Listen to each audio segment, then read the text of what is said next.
Assalamualaikum warahmatullahi wabarakatuh. Saya Hardi Maulana, selaku moderator untuk diskusi kali ini, akan membacakan peraturan sebelum memulai diskusi. Yang pertama, semua peserta wajib on-cam dari awal sesi hingga akhir sesi. Yang kedua, semua peserta wajib memastikan mikrofon dalam kondisi mute ketika sesi presentasi dilakukan. Yang ketiga, sesi tanya-jawab akan dilaksanakan 2 kali, yakni untuk presenter 1-5 diadakan setelah presenter kelima, dan untuk presenter 6-10 diadakan setelah presenter ke-10. Yang keempat, setiap presenter melakukan presentasi setelah dipersilahkan oleh moderator. Yang kelima, setiap presenter melakukan presentasi maksimal 15 menit. Yang keenam, presenter dengan nomor urut berikutnya diharuskan sudah menyiapkan PPT dengan sudah membukanya. Terima kasih.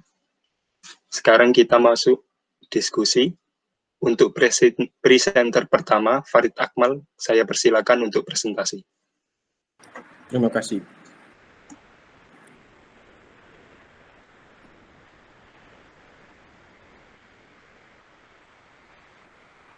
Apa sudah kelihatan?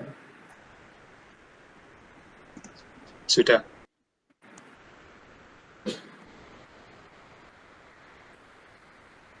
Perkenalkan, nama saya Farid Akmal Musiran. Di sini saya akan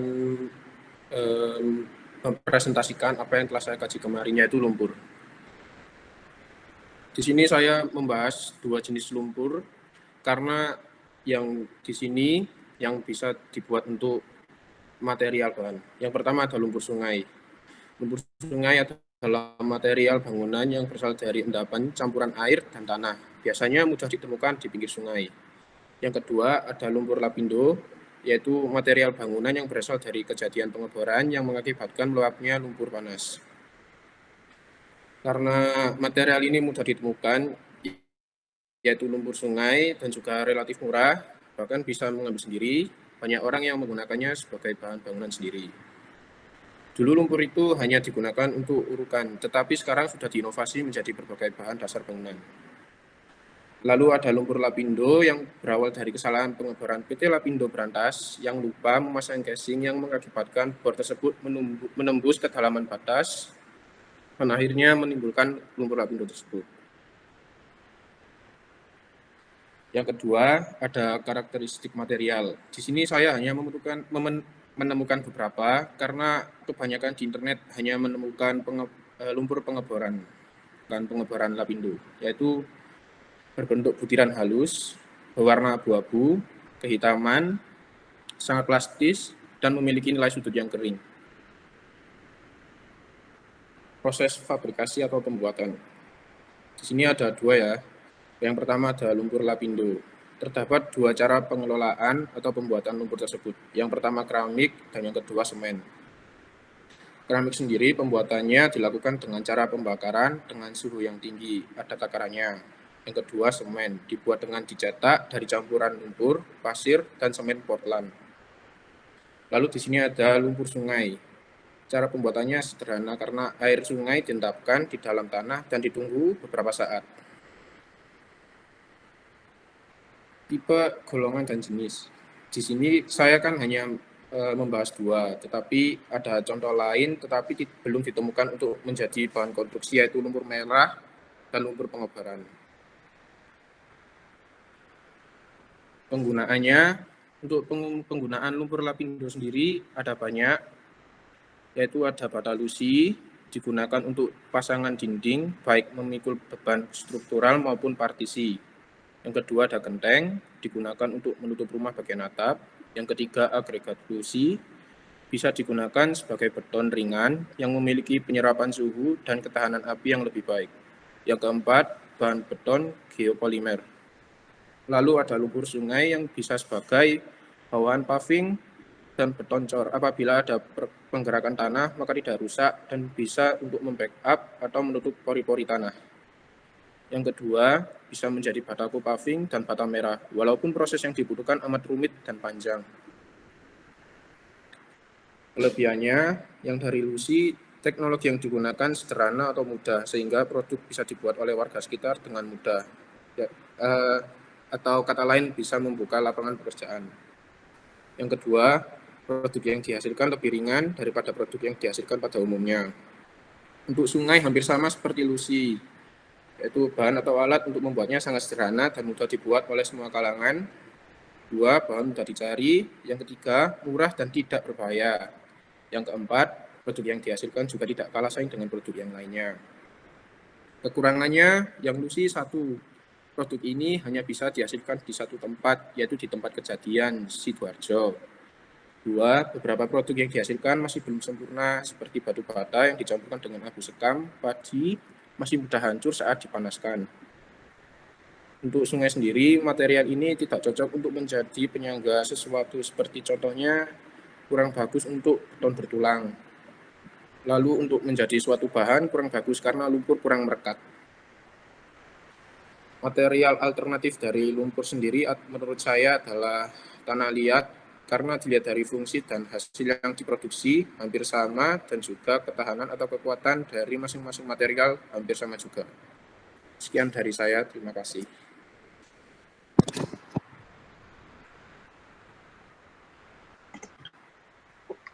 Terima kasih kepada presenter pertama.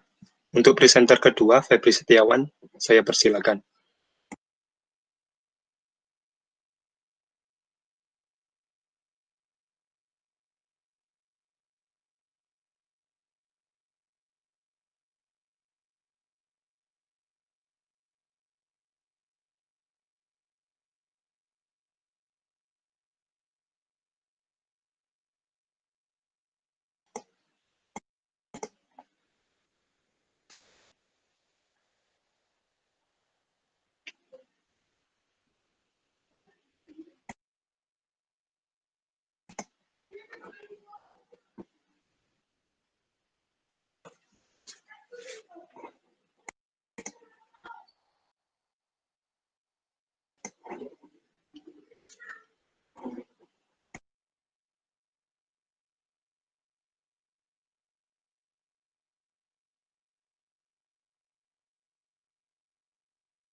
Apabila presenter kedua mendapati masalah, bisa saya lanjut ke presenter ketiga.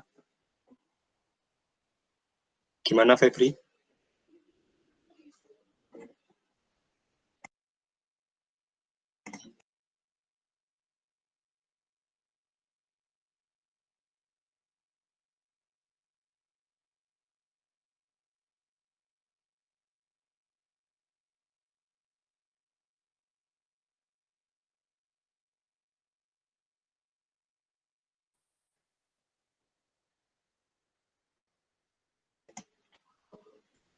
Baik, akan saya lanjut dulu ke presenter ketiga.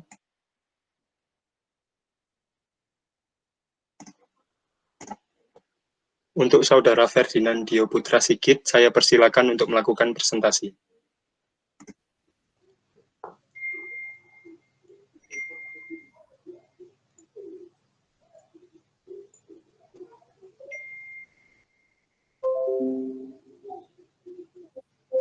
Saudara Febri, mohon mematikan mikrofonnya.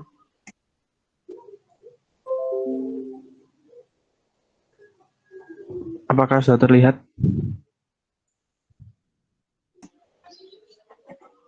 Sudah.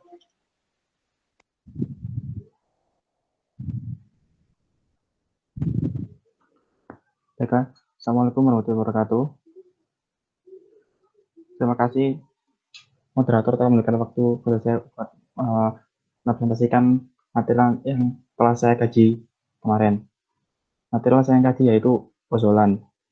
merupakan bahan yang mengandung senyawa silika atau silika alumina. Riwayat perkembangan.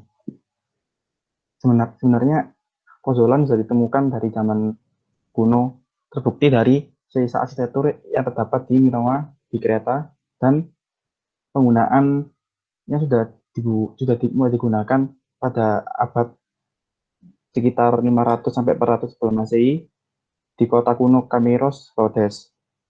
Lalu seiring berkembangnya zaman digunakan dan diadaptasi oleh orang Romawi, tapi menggunakan tufa vulkanik dan abu apung yang paling banyak ditemukan di Pozzuoli, Napoli. Karena itu dinamakan dengan pozolan. Sebenarnya terbelakang dikembangkannya material pozolan adalah semakin meningkatnya harga semen sebagai bahan utama pembuatan beton. Untuk itu diperlukan pengurangan atau bahan pengganti pembuatan beton dengan semen tanpa mengurangi kualitas dari beton tersebut. Perkembangannya, awal penggunaan pozolan dengan penggunaan bahan kapur terkalsinasi dan aluminosilikat aktif peradaban Minoa sebagai perekat anorganik dalam air. Lalu pada zaman kuno, pada tahun 500 sampai 400 sebelum Masehi, lalu dikembangkan oleh orang Romawi dan digunakan sebagai bahan pengganti atau campuran semen yang lebih murah hingga sekarang. Ikut contoh gambar pozolan.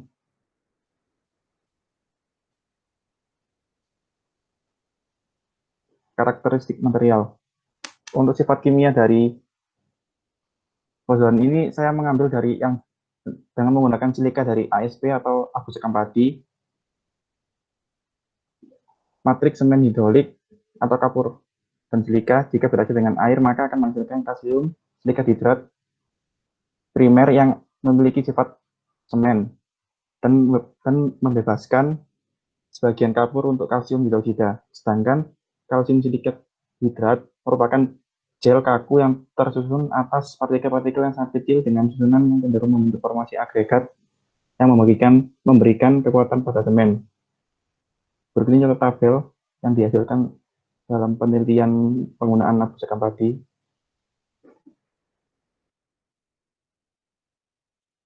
Selanjutnya sifat fisika terlihat dari bahan semen pozolan kapur yang dipakai dengan persentase penambahan ASP 0-20%. Semuanya memenuhi syarat untuk ukuran butiran. Sisa di atas ayakan 0,25 mm semuanya lolos, apalagi di ayakan 1, mm.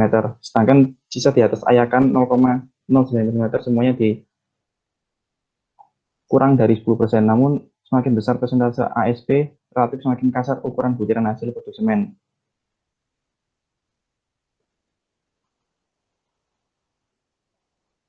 Proses fabrikasi pembuatan persiapan material atau treatment. Untuk berdasarkan pembuatannya, pozolan dibedakan menjadi dua, yaitu pozolan alamiah yang merupakan bahan alam sedimentasi dari teras atau abu gunung berapi yang mengandung silika aktif dan dicampur kapur padam yang mengadakan proses sedimentasi. Lalu pozolan buatan adalah abu terbang atau fly ash yang merupakan sisa dari pembakaran tungku atau pemanfaatan limbah. Selanjutnya ini tata cara urutan pembuatan dari pozolan itu sendiri. Pozolan menggunakan pembandingan antara tanah teras dan kapur 4:1, sedangkan pembandingan campuran tanah teras kapur dan semen Portland divariasi sesuai variabel. Ukuran partikel tanah teras dan kapur harus lolos ayakan 100 mesh dengan K12 masing-masing bahan baku tersebut, memungkinkan proses percampurannya menjadi lebih sempurna atau homogen. Selanjutnya tipe, jenis atau golongan. Pozolan terdiri berdasarkan kelas, yaitu pozolan kelas N, yaitu pozolan alami atau pozolan hasil pembakaran. Pozolan yang didapat digolongkan adalah tanah diatomik, opalin, charge, dan seles, tuff, dan abu vulkanik yang bisa diproses dengan atau tanpa pembakaran. Pozolan kelas C, pozolan jenis fly ash yang mengandung jauh lebih tinggi dari 10% yang dihasilkan dari pembakaran lignite atau subbitumen batu bara. Pozolan jenis kelas F. Pozolan jenis fly ash yang mengandung jauh kurang dari 10% yang dihasilkan dari pembakaran antraksit atau bitumen batubara. Jika dibatalkan menurut pembuatannya, seperti yang tadi sudah saya jelaskan, yaitu alamiah dan pozolan buatan. Penggunaan pozolan sendiri sebagai bahan pengganti semen dengan harga yang terjangkau, namun tidak mengurangi batas bahan tersebut. Pozolan juga dapat digunakan sebagai bahan tambah campuran mortar dengan komposisi tertentu, karena pozolan mampu menghasilkan mortar yang lebih mudah diaduk, lebih kedap air, dan kuat tekan mortar menjadi lebih kuat. Kelebihan dari pozolan itu sendiri, yang pertama adalah dapat menghasilkan hidrasi panas yang sedikit dan memiliki daya terhadap air yang lebih ketimbang semen biasa. Dapat mengurangi pelepasan kalsium hidroksida selama masa pengaturan di semen. Biaya yang dikeluarkan cenderung lebih murah karena sudah mengandung silika. Mengurangi pencemaran lingkungan karena pembuatannya berasal dari limbah daur ulang. Memiliki ketahanan yang lebih tinggi terhadap garam dan asam sulfat sehingga cocok untuk konstruksi hidrolik atau konstruksi dekat pantai. Kekurangannya yaitu waktu penyemprotan awal yang cenderung lebih lama, memiliki kekuatan awal yang cenderung rendah. Bila digunakan pada pembuatan beton, akan memakan waktu yang lama dalam proses hidrasi. Lalu material alternatif menggantikan pozolan itu sendiri adalah semen Portland atau semen yang paling umum digunakan di dunia sebagai material konstruksi. Semen ini dikembangkan dari jenis kapur hidraulis di Britania Raya dalam pertengahan abad 19. Kelebihan dari semen Portland itu sendiri adalah daya pengikatan awal yang cepat, memiliki daya tekan kuat, tahan terhadap pengkaratan pembusukan oleh kondisi alam, tahan terhadap temperatur yang tinggi, dapat mudah dibentuk sesuai dengan kebutuhan konstruksi, mampu memikul beban berat. Kekurangan, kurang tahan air, laut, dan asam. Air, laut, dan asam. Bentuk yang telah dibuat sulit untuk diubah, lemah terhadap kuat tarik, mempunyai bobot yang berat, daya pantul suara yang besar. Sekian presentasi dari saya. Terima kasih. Mohon maaf bila ada salah kata. Wassalamualaikum warahmatullahi wabarakatuh. Waalaikumsalam warahmatullahi wabarakatuh. Terima kasih kepada presenter kedua, Ferdinand Dio Putra. Selanjutnya untuk presenter ketiga, Firza Sabita, saya persilahkan.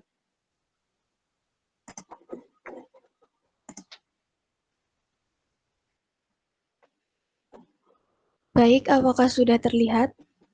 Sudah. Sebelumnya saya ucapkan terima kasih kepada moderator yang telah memberikan saya waktu untuk mempresentasikan material yang saya kaji pada pertemuan sebelumnya. Selamat siang teman-teman, di sini saya akan mempresentasikan tentang material galvalum.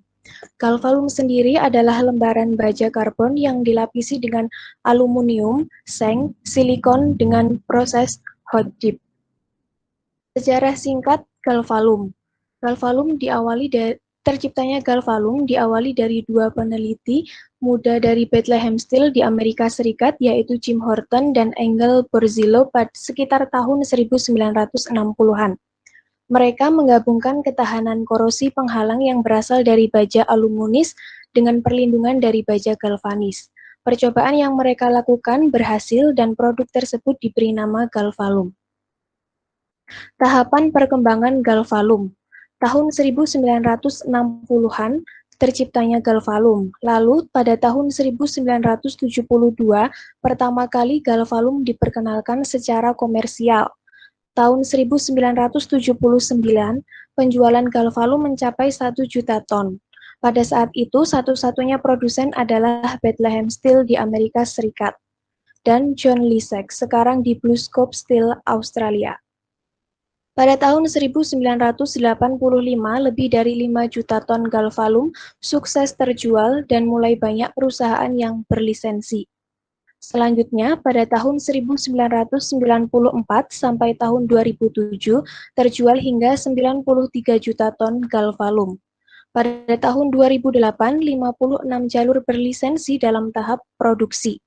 Sekitar tahun 2010, BIEK 2 telah memberi lisensi kepada 60 perusahaan untuk memproduksi galvalum. Namun, tidak lama kemudian muncul banyak produsen galvalum tidak berlisensi, tetapi ZEC Association memprakarsai untuk mencegah munculnya produsen tidak berlisensi. Ini gambar galvalum. Lalu saya lanjut ke karakteristik material. Yang pertama ada sifat fisik, density atau massa. Galvalum memiliki massa 3,75 gram per cc. Yang kedua ada heat resistance.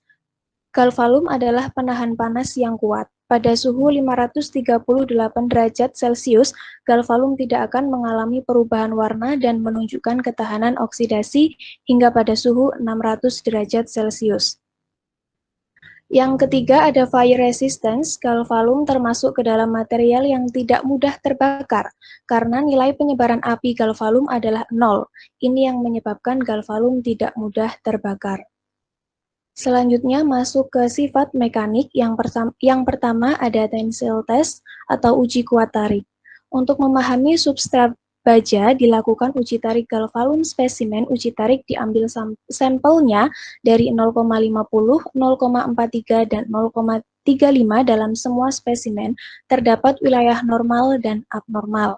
Di sini mesin uji tarik elektromekanis. Selama uji tarik, beban ditetapkan dengan kecepatan konstan 10 mm per menit dari awal hingga fraktur semua spesimen. Ini grafik kuat uji tarik dari galvalum, ini abnormal region dan ini normal region. Kurva tegangan-regangan yang diperoleh dari abnormal menunjukkan bahwa baja di wilayah tersebut mengalami penuaan regangan. Sampel normal berperilaku seperti yang diharapkan dengan baja dan lapisan mengalami deformasi bersama. Terjadinya penuaan regangan pada wilayah abnormal dikarenakan lapisan galvalum yang lebih rapuh. Yang kedua ada micro hardness test atau uji kekerasan mikro. Uji kuat dilakukan pada bagian transversal. Pada percobaan ini digunakan beban sebesar 50 GF seperti yang ditunjukkan pada gambar di bawah ini. Pengukuran kekerasan mikro menunjukkan bahwa sampel abnormal memiliki kekerasan yang sedikit lebih rendah dibandingkan dengan sampel normal. Selanjutnya, sifat kimia. Galvalum sendiri terdiri dari aluminium sebanyak 55–58%, lalu ada zinc, zinc, seng 41–43%, lalu ada silikon 1,5–2%, dan ini selanjutnya ada besi, ada Cu, Cd, Pb, Sn, Ni, Ti, Ba, dan Cr. Proses pembuatan galvalum. Galvalum sendiri terbuat dari baja, lapisan baja. Galvalum terbuat dari baja. Baja dibuat dengan metode blast furnace yang pertama kali ditemukan oleh seorang pria berkebangsaan Inggris pada tahun 1850-an. Blast furnace sendiri adalah metode membuat baja dengan cara meniupkan udara melalui besi cair untuk mengoksidasi material dan memisahkan kotoran. Sedangkan galvalum dibuat dengan metode hot dip process yang dimulai dari tahapan mencelupkan lembaran baja ke dalam cairan seng panas serta menambahkan aluminium dan sedikit silikon. Selanjutnya, galvalum dibuat dengan metode hot dip process yang dimulai dari tahapan mencelupkan tadi. Aluminium memberikan ketahanan korosi dan ion seng terikat dengan molekul di lembaran baja dan menghasilkan lapisan yang mengkilap dan tahan karat di permukaannya. Sedangkan sedikit silikon tadi membantu lapisan melekat pada logam di bawahnya. Setelah pelapisan benar-benar mengeras, lembaran baja akan melalui tahapan bergelombang pembentukan dingin. Kerutan pada galvalum bertujuan agar lebih kuat dan stabil saat dipasang sebagai atap. Ini gambar tanur tiup, jadi metode blast furnace. Ini bahan baku dimasukkan dari atas, kemudian turun ke bawah. Ini gambar tanur tiup. Selanjutnya masuk ke tipe galvalum. Pada dasarnya galvalum plus, galvalum biasa, dan pre-painted galvalum sama. Yang membedakan galvalum plus warnanya bening dan adanya lapisan organik yang diterapkan di kedua sisi.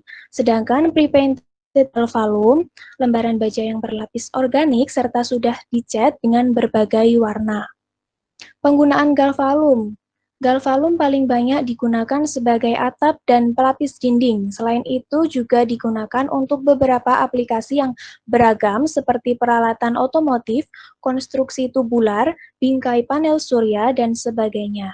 Kelebihan galvalum. Kelebihan utama galvalum adalah tahan korosi, karena adanya aluminium pada galvalum yang berfungsi untuk mencegah korosi dan meningkatkan kemampuan pelindung baja. Yang kedua adalah lapisan yang tahan lama dan fleksibel. Galvalum mempertahankan rasio kekuatan tinggi terhadap berat logam. Lapisan galvalum kuat, tahan lama, dan fleksibel, tidak akan mengelupas atau retak karena lembaran dibengkokkan. Lalu ada harga yang tidak terlalu mahal. Galvalum juga memiliki harga yang terjangkau serta tahan lama, bisa mencapai masa pakai 40-60 tahun. Yang terakhir, ringan untuk atap. Galvalum memiliki massa yang ringan. Atap yang ringan membuat beban yang ditanggung oleh rangka konstruksi juga lebih ringan. Kelemahan galvalum yang pertama, ramai saat hujan. Berbeda dengan atap genteng, ketika hujan, atap galvalum berisik saat terjadi hujan. Yang kedua, pemasangan yang teliti. Minimnya tukang yang mampu memasang galvalum dan pemasangan yang memiliki ketelitian tinggi. Jika pemasangan tidak dilakukan oleh ahlinya, maka bisa menimbulkan kerusakan. Material alternatif. Galvalum bisa digantikan dengan galvanis, tetapi ada pro dan kontranya. Perbedaan antara galvalum dengan galvanis dilihat dari bahan penyusunnya. Jika galvalum tersusun dari 3 material utama, yaitu seng, aluminium, dan silikon, sedangkan galvanis tersusun dari sedikit aluminium dan seng. Selain itu, metode pembuatannya juga berbeda. Nah, perbandingan galvalum dan galvanis dilihat dari segi kelebihan dan kekurangan. Secara harga, galvanis memang lebih murah daripada galvalum, tetapi galvanis tidak bisa bertahan lama.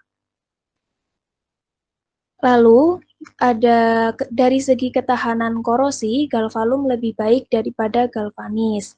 Galvanis cenderung lebih cepat panas dibandingkan dengan galvalum. Galvalum memiliki daya tahan pakai 2 kali lipat dari galvanis. Sekian, terima kasih presentasi dari saya. Kurang lebihnya mohon maaf. Saya kembalikan ke moderator. Terima kasih kepada presenter ketiga. Untuk presenter keempat, Febri Setiawan, saya persilakan untuk melakukan presentasi.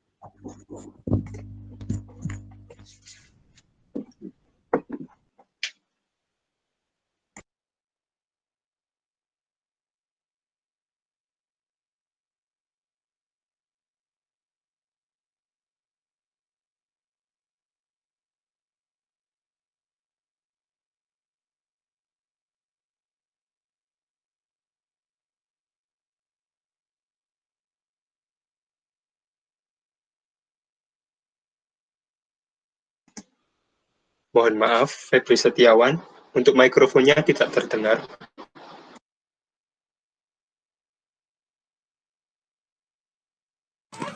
Assalamualaikum warahmatullahi wabarakatuh. Waalaikumsalam warahmatullahi wabarakatuh.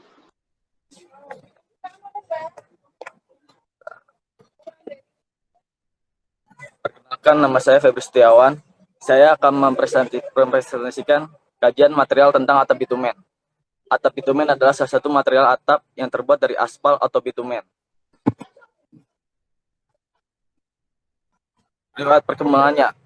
Pertama kali digunakan di Amerika Serikat pada tahun 1901. Dan tahun 1911 mulai digunakan umum di berbagai negara. Pada awalnya berbahan dasar aspal dan bahan organik yaitu felt, sejenis kapas. Hingga pada tahun 1920-an, berbagai alternatif pengganti felt diantaranya adalah rami dan serat.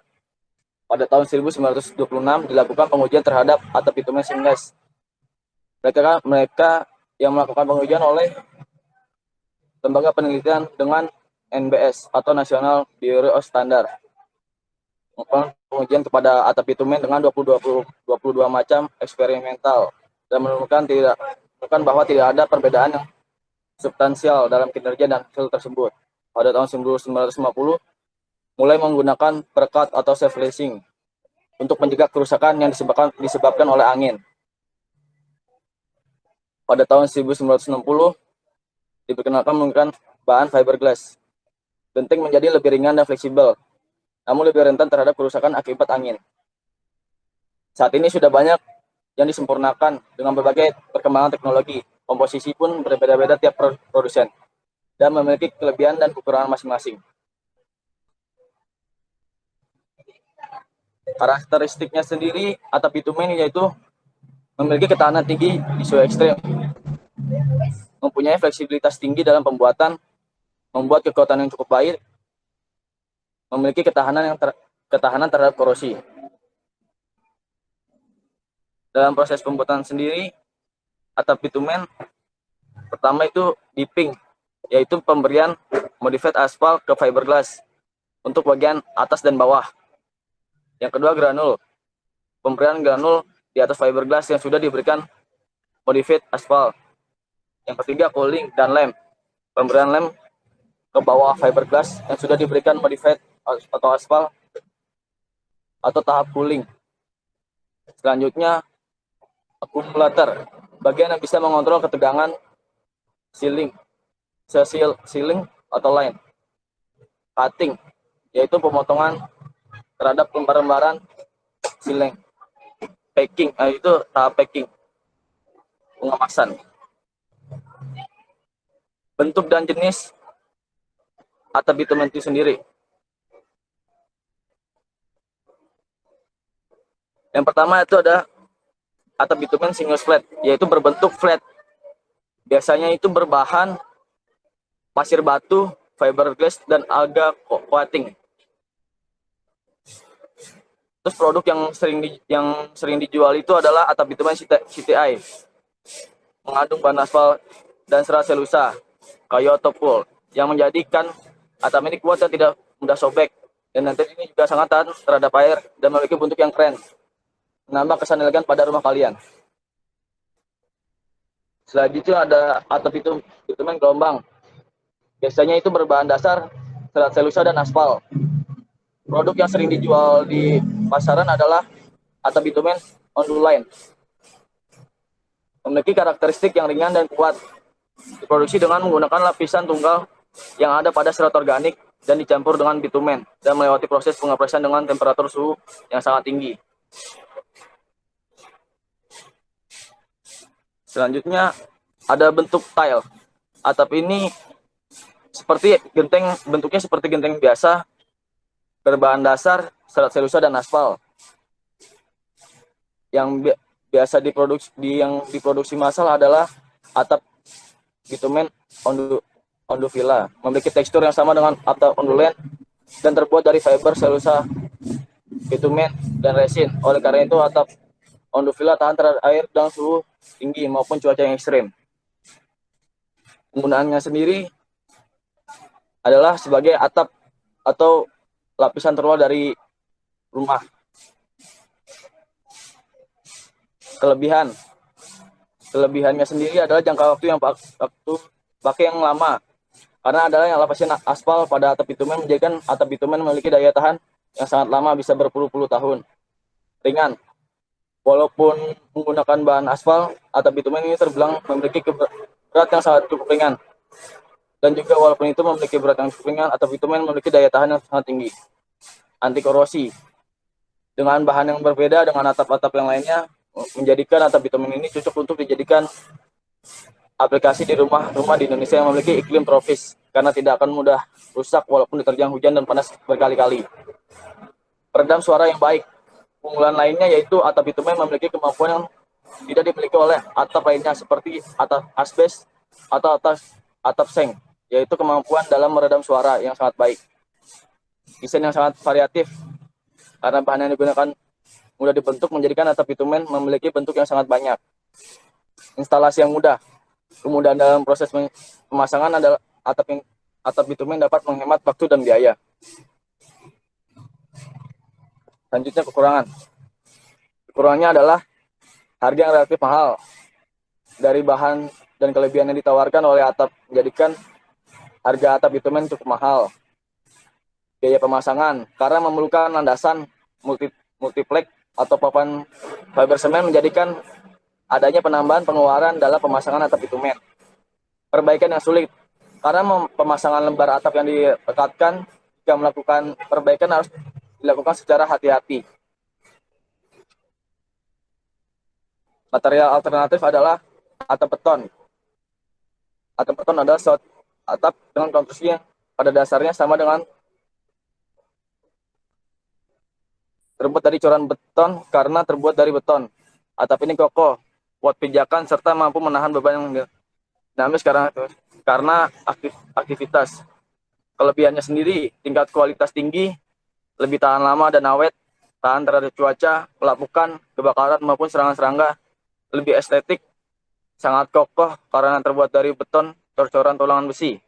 Kekurangannya sendiri adalah atap genteng beton lebih berat dibandingkan atap genteng yang lain. Harga lebih mahal. Durabilitas yang kurang prima terhadap angin, dan waktu pemasangan lebih lama.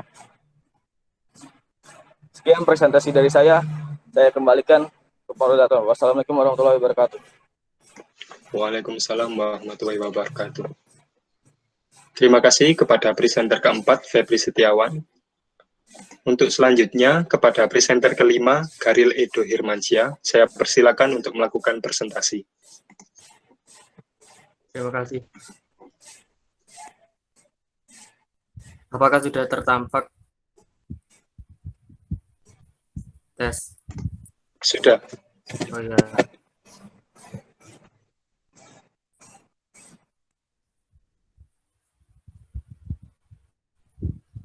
Perkenalkan nama saya Garil Dirmansyah. Saya Vibe. Di sini saya akan mempresentasikan keramik sesuai dengan kajian dari makalah yang saya teliti. Yang pertama, mengenai sejarah singkat, keramik ditemukan dalam bahasa Yunani, yaitu keramikos, yang berarti sebuah hasil dari proses pembakaran suatu tanah liat. Ditemukan di suatu kapal dalam rupa tembikar, diperkirakan sekitar 6.000 sebelum Masehi di Mesir kuno. Keramik juga telah ditemukan pada 4.500 sebelum Masehi di bekas perdesaan. Mohon maaf, saya belum merevisi soal PPT ini, perkembangannya juga kurang. Saya akan membacakan dari Word. Perkembangan mengenai keramik, adanya penemuan tembikar di Inggris pada tahun Masehi 1500 mengalami perkembangan yang pesat daripada tembikar dan berbahan liat ialah penemuan porselin. Porselin ini dapat membuat cahaya yang dapat dipantulkan dan menyerapnya.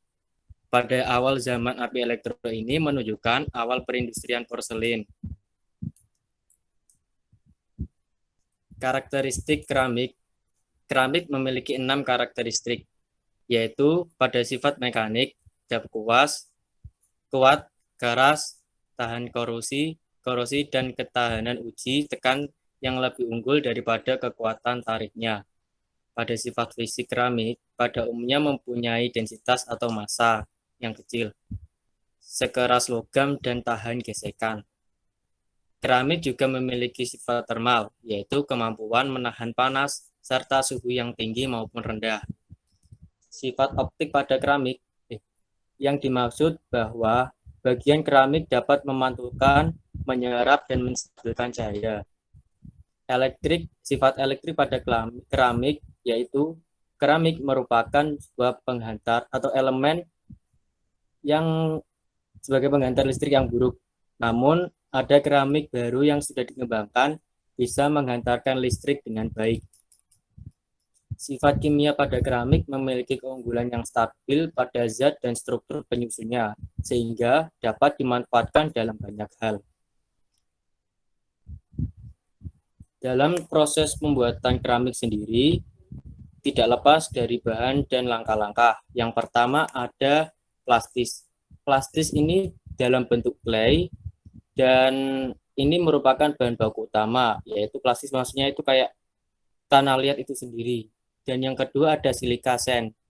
Silika sand merupakan pasir kuarsa atau zat penguat pada keramik. Jadi pasir kuarsa merupakan zat yang menjadi penguat zat keramiknya itu. Yang selanjutnya ada dolomit. Dolomit merupakan batu-batuan kapur yang merupakan zat penting, tidak kalah penting dari lainnya untuk menyusun keramik. Yang terakhir ada ini sebenarnya bukan juga tapi U5. Ini terdiri atas water glass. Water glass digunakan untuk mengencerkan clay atau tanah liat. Ada pasir, ada air, dan ada stain. Dalam proses pembuatannya, yang pertama ada body preparation, yaitu merubah bahan utama menjadi powder, yaitu plastis. Di sini dicampurkan bahan-bahan plastis, silika sand dan dolomit serta U5. Yang selanjutnya ada pressing. Pressing merupakan tahapan pada powder diolah menjadi biskuit tile dan tambahan U5. Yang selanjutnya ada pemberian glasir untuk melapisi dan sebagai warna dasar. Dan di sini juga ada penambahan egg glow untuk melekatkan keramik dengan glasir. Dan ini juga merupakan proses pencetakan keramik. Dan selanjutnya ada penyempurnaan keramik untuk memenuhi bentuk dan kesesuaian yang direncanakan pada awal. Dan yang terakhir sebenarnya ini ada tahapan pengemasan, namun tidak saya tayangkan di sini.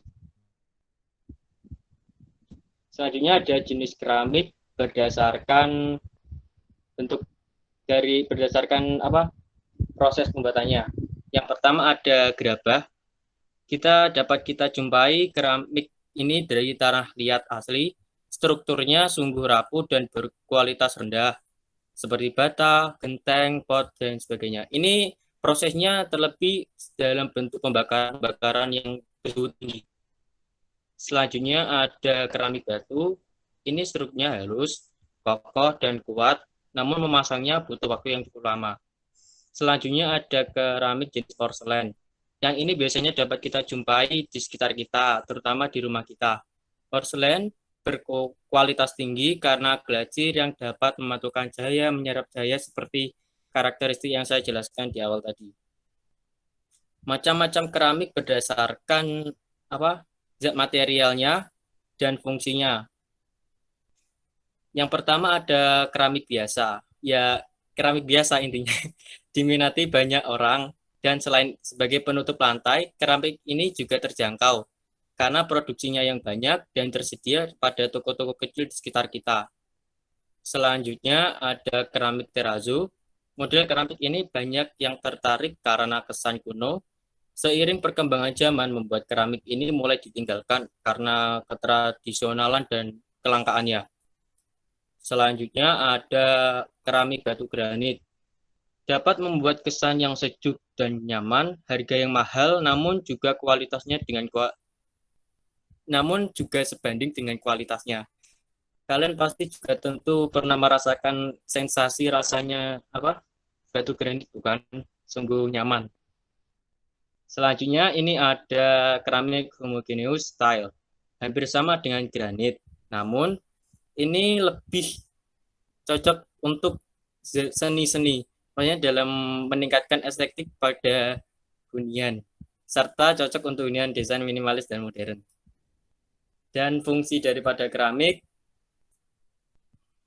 banyak juga fungsi daripada keramik sebagai kegunaan dalam sehari-hari.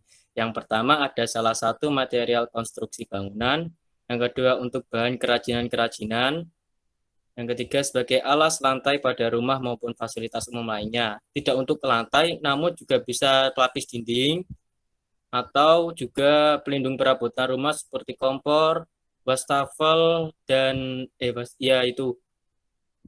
Terus memperhatikan dan meningkatkan kesan seni pada bagian interior dan eksterior di dalam rumah maupun di tempat lainnya. Namun kelebihan dan kekurangan keramik sendiri, yang kelebihannya keramik memiliki pilihan yang beragam, harganya beragam, ada yang murah, ada yang mahal, ada yang juga yang lumayan, tahan lama, tahan air juga, mudah dibersihkan.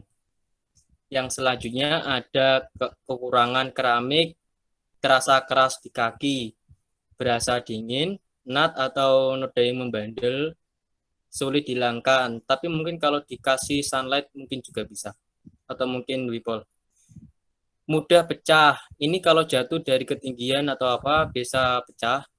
Mudah tergores juga kalau dengan benda-benda tajam.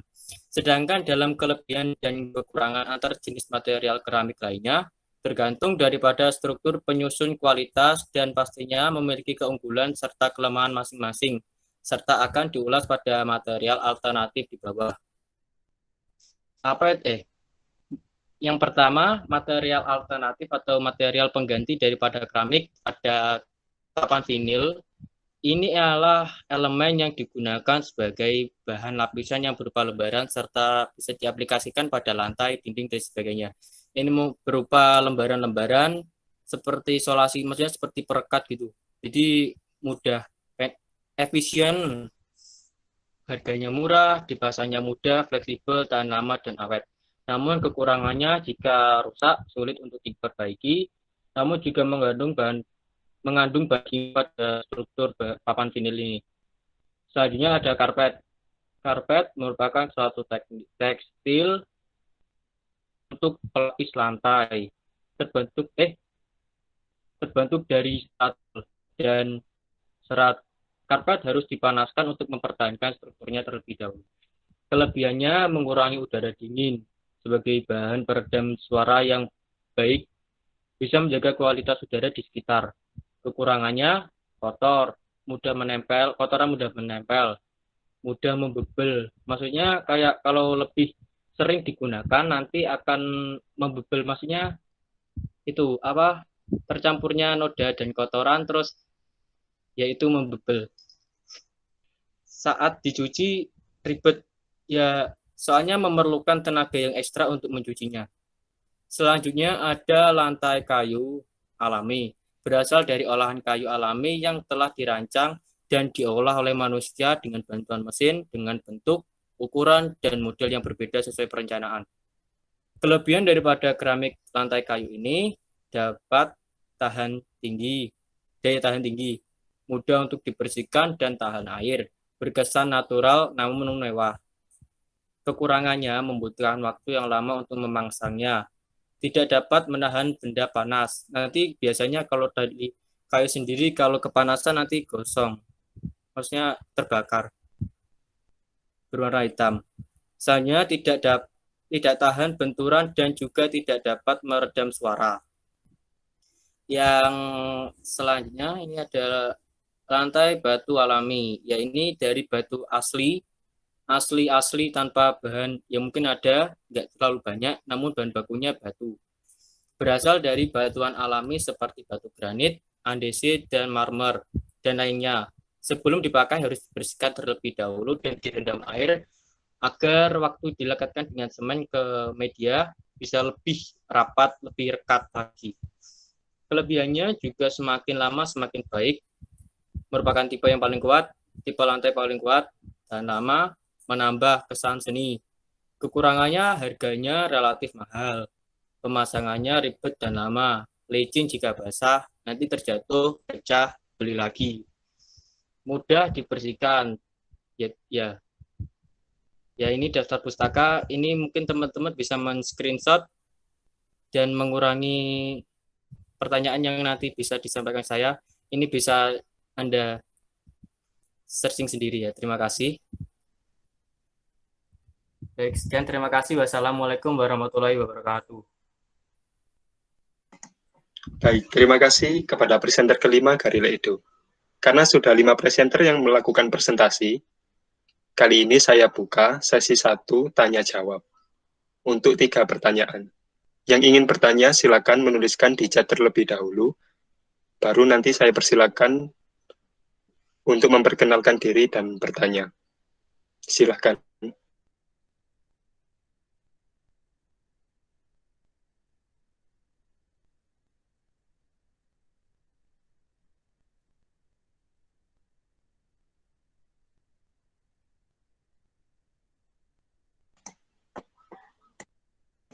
Baik, apakah ada yang ingin bertanya?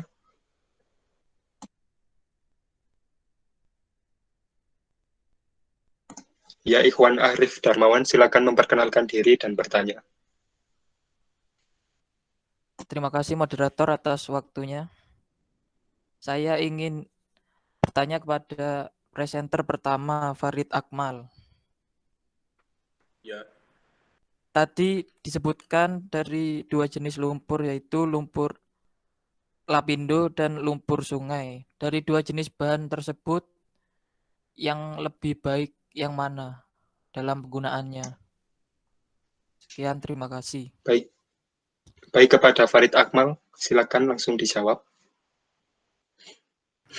Saya izin menjawab. Untuk penggunaannya, dua-duanya hampir sama untuk kualitasnya. Tetapi kalau yang lebih baik, menurut saya di lumpur lapindo karena kerekatannya dan kekuatannya lebih kuat daripada lumpur sungai. Terima kasih. Bagaimana kepada penanya, apakah sudah jelas? Siap, sudah jelas. Selanjutnya, pertanyaan dari Firza Sabita. Silakan memperkenalkan diri dan langsung bertanya. Sebelumnya, perkenalkan nama saya Filza Saabita. Saya ingin bertanya kepada Febri Setiawan. Tadi di PPT ditampilkan bahwa ada atap beton. Seperti yang kita tahu, beton mempunyai massa yang cukup berat. Apakah jika kita menggunakan atap beton itu berpengaruh terhadap beban konstruksi di bawahnya? Dan kira-kira jika kita menggunakan atap beton, berapa lama kita bisa masa pakai dari atap beton sendiri. Terima kasih. Baik, terima Oke, kasih. Silakan Febri Setiawan, silakan menjawab. Oke, saya akan menjawab. Pastinya akan mempengaruhi beban konstruksi di bawahnya. Tapi itu sudah dibuat sesuai aturan-aturan yang berlaku ya. Pasti dibuat sesuai konstruksi yang baik. Tidak terlalu melebihi beban maksimal dari konstruksinya. Untuk tahan lamanya sendiri itu lebih baik karena itu terbuat dari beton yang sangat baik, kualitasnya tinggi, dan terhadap cuacanya itu juga cukup baik menurut saya. Terima kasih. Untuk penanya, apakah sudah jelas? Sudah, terima kasih kepada Febri Setiawan. Ya, sama-sama. Selanjutnya, Garil Edo, silakan memperkenalkan diri dan langsung bertanya. Assalamualaikum warahmatullahi wabarakatuh. Perkenalkan, nama saya Garil Demansyah. Saya bertanya sedikit kepada Filza mengenai galvalum. Jadi begini, apakah galvalum merupakan material inovasi?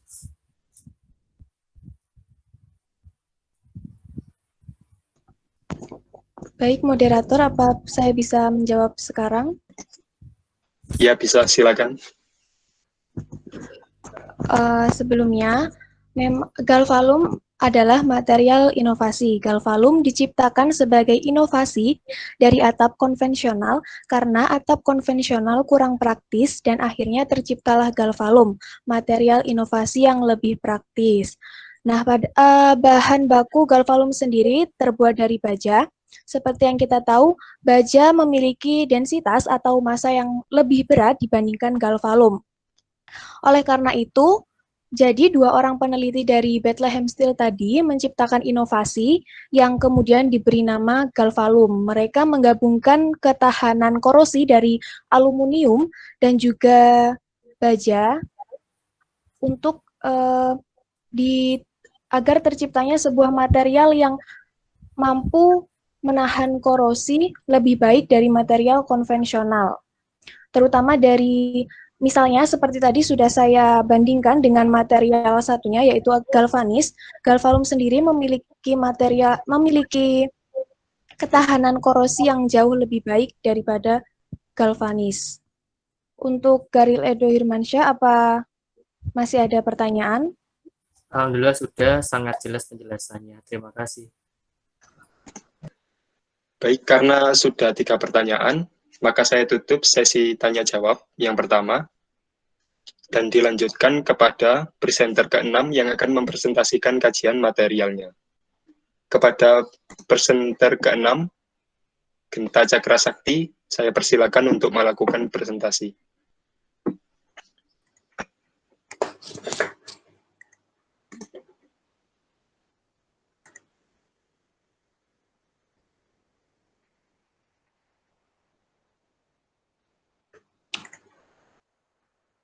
Apakah sudah terlihat? Sudah. Selamat siang teman-teman. Di sini saya akan menjelaskan apa itu carbon fiber atau serat karbon. Serat karbon atau carbon fiber sendiri yaitu serat yang diameternya sekitar 5-10 mikrometer dan sebagian besar terdiri dari atom karbon.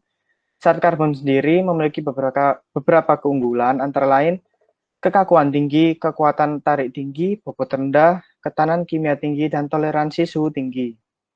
Dari riwayat perkembangannya sendiri, carbon fiber atau serat karbon sendiri dibuat pada tahun 1879 dengan penemu yaitu Thomas Edison. Kegunaan pertama kali dari carbon fiber sendiri yaitu sebagai filamen untuk bola lampu pertama kali digunakan. Serat karbon merupakan bahan material yang tahan panas, maka kekuatan serat ini digunakan pada bidang kelistrikan. Carbon fiber sendiri terbuat dari bahan berbasis selulosa seperti kapas atau bambu. Dan pada tahun 1950, pembuatan karbon diganti menjadi polyacrylonitrile atau PEN. Polyacrylonitrile merupakan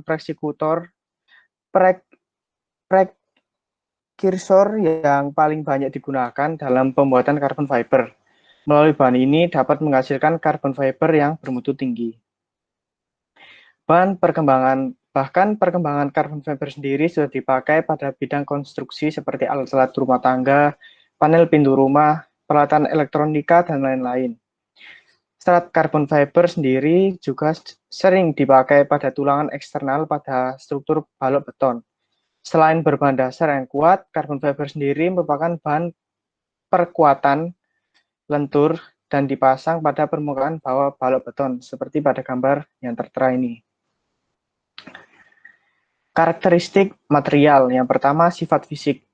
Carbon fiber atau serat karbon merupakan bahan baru dengan sifat mekanik yang sangat baik.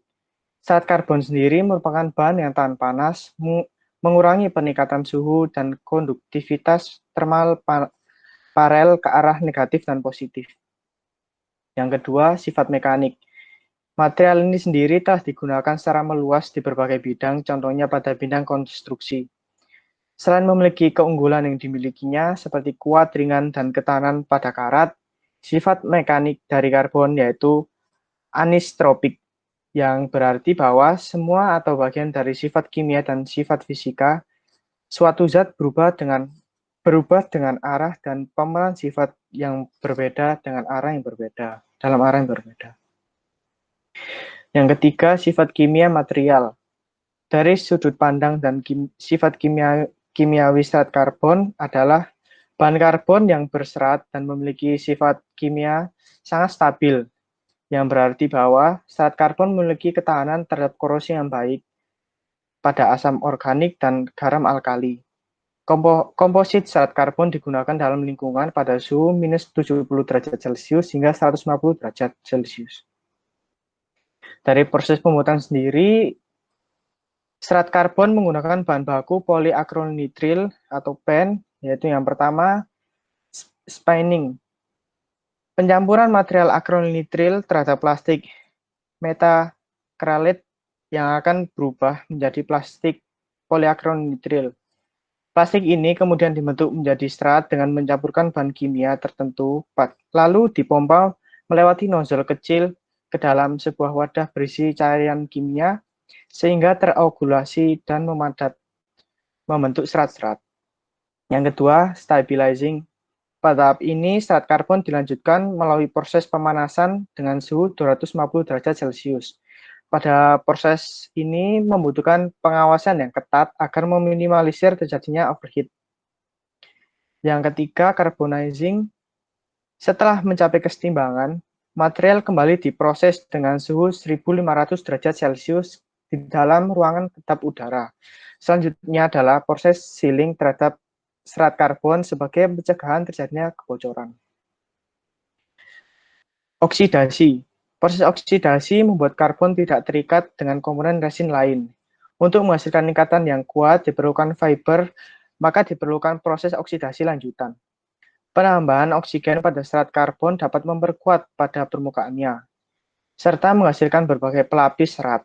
Proses ini harus dikontrol dengan amat cermat agar tidak menimbulkan cacat permukaan yang dicapai. Yang terakhir, sizing. Setelah proses oksidasi serat karbon dilanjutkan pada proses pelapisan seperti epoksi, polister, nilon, eroten, dan bahan lain. Pelapisan ini berfungsi untuk melindungi karbon fiber dari kerusakan. Jenis-jenis serat karbon sendiri ada dua, yaitu serat karbon dan Kevlar. Serat karbon banyak digunakan pada bahan industri karena memiliki banyak keunggulan melalui daya tahan kekuatan. Selain itu, serat karbon juga mengurangi korosi pada balok serta pilar sebagai pendukung besar. Dan serat karbon 70% lebih ringan dari baja dan 40% lebih ringan dari aluminium. Yang kedua yaitu Kevlar. Kevlar dikembangkan pada tahun 1965. Kevlar sendiri memiliki bobot yang sama dengan 5 kali lebih kuat dari baja.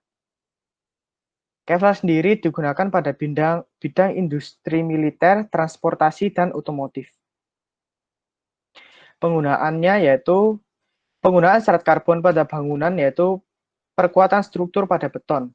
Metode ini biasanya disebut CRF, Carbon Fiber Reinforced Polymer. Dengan cara membungkus beton dengan material tersebut. Keuntungan dari metode ini yaitu yang pertama, dapat mengembalikan kekuatan struktur seperti kondisi awal bahwa bisa meningkatkan kekuatan beton tersebut.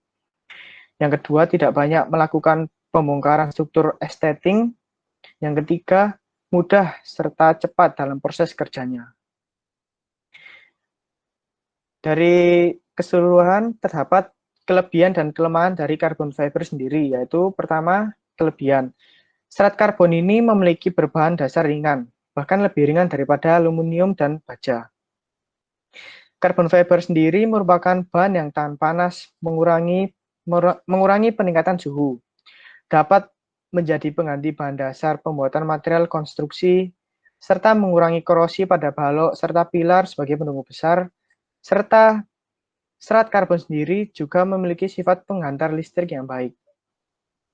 Kelemahannya, pecah ketika dikompres atau ditekan, apabila serat karbon dipaksa melampaui batas kemampuan kekuatannya, akan menerima tekanan tinggi dan akan sobek.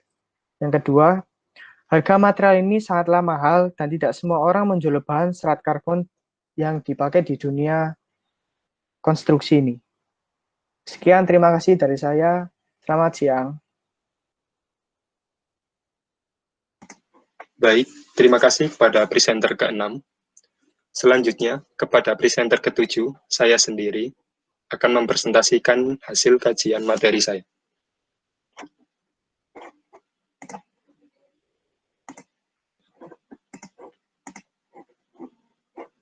Apakah sudah terlihat dengan jelas?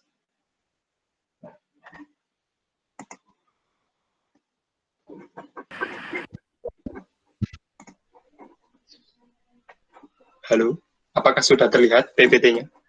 Sudah.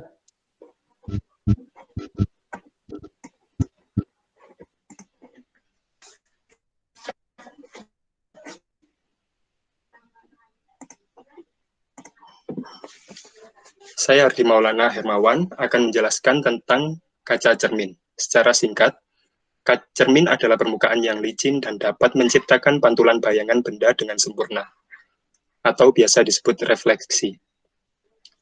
Riwayat perkembangan. Manusia mulai membuat cermin paling awal sekitar tahun 6000 sebelum Masehi. Di Anatolia, cermin dibuat dari kepingan batu mengkilap seperti obsidian, sebuah kaca volkanik yang terbentuk secara alami. Kemudian daerah lain mulai menyusul, sama seperti di Anatolia, cermin di daerah lain dibuat dari benda-benda yang dipoles hingga mengkilap dan mampu merefleksikan bayangan sebuah objek seperti batu mengkilap, tembaga mengkilap, dan perunggu. Seiring memasuki abad pertama Masehi, cermin mulai dibuat dengan kaca yang dilapisi logam, hingga akhirnya pada masa Renaissance, orang-orang Florence membuat lapisan belakang dengan timah bersuhu rendah. Inilah yang menandai debut cermin modern yang terus berkembang hingga saat ini. Selanjutnya, karakteristik material. Yang pertama, sifat fisik. Warna. Menurut penelitian, cermin yang kita kenal sehari-hari sedikit lebih mampu memantulkan warna hijau ketimbang warna lainnya. Dengan kata lain, saat cahaya dipantulkan cermin, terdapat lebih banyak cahaya hijau ketimbang cahaya lainnya. Artinya, cermin berwarna kehijauan. Tekstur. Tekstur sebuah cermin adalah rata, halus, dan licin. Tekstur tersebut dibutuhkan cermin agar cahaya yang masuk tidak banyak berubah atau berkurang. Yang ketiga, sifat memuai dan menyusut. Sama seperti material lain, kaca cermin juga bisa memuai dan menyusut. Kaca akan memuai bila terkena suhu panas dan akan menyusut ketika terkena suhu dingin. Namun kaca memiliki nilai koefisien pemuaian yang lebih kecil dibanding dengan bahan lainnya seperti logam. Sifat kimia. Yang pertama, ketahanan terhadap korosi. Kaca cermin sukar mengalami korosi karena terbentuk dari oksida-oksida yang sukar menguap. Bahan baku pembuatan cermin: pasir, feldspar, boraks, bullet refractory, merkuri, dan perak. Yang ketiga, sifat mekanik. Tension strength atau daya tarik adalah sifat mekanik utama dari kaca cermin. Tensile strength merupakan tegangan maksimum yang dialami oleh kaca sebelum terpisahnya kaca akibat adanya tarikan. Sumber faktor ini dapat muncul jika kaca mempunyai cacat di permukaan, sehingga tegangan akan terkonsentrasi pada cacat tersebut. Kekuatan dari kaca akan bertambah jika cacat di permukaan dapat dihilangkan. Selanjutnya, untuk pembuatan cermin datar khususnya, sangat sedikit yang saya temukan. Dalam pembuatan kaca cermin, biasanya di sebuah pabrik sudah disiapkan lembaran kaca bening yang nantinya satu sisi dibuat sangat halus dan licin, dan sisi yang lain akan dipoles dengan cairan aluminium atau perak atau merkuri, bisa juga campuran beberapa bahan tersebut. Tipe, jenis, atau golongan. Yang pertama, cermin datar. Cermin ini pada dasarnya terdiri dari pelat kaca dengan lapisan perak di sisi belakang. Lapisannya cukup tebal untuk menekan transmisi yang signifikan dari sisi manapun. Namun demikian, reflektivitasnya secara substansial di bawah 100%, karena ada kerugian penyerapan beberapa persen untuk cahaya tampak pada lapisan perak. Yang kedua, cermin dielektrik. Jenis cermin terpenting dalam teknologi laser dan optik umum adalah cermin dielektrik. Jenis cermin ini mengandung banyak lapisan dielektrik tipis, berbeda dengan beberapa cermin berlapis logam. Cermin dielektrik biasanya dibuat sebagai cermin permukaan pertama, yang berarti bahwa permukaan pemantul berada di permukaan depan, sehingga cahaya tidak merambat melalui substrat transparan sebelum dipantulkan. Dengan cara itu, tidak hanya kemungkinan kehilangan propagasi di media transparan yang dapat dihindari. Yang ketiga, cermin dikroik. Cermin dikroik adalah cermin yang memiliki sifat refleksi yang sangat berbeda untuk dua panjang gelombang yang berbeda. Mereka biasanya adalah cermin dielektrik dengan desain film tipis yang sesuai.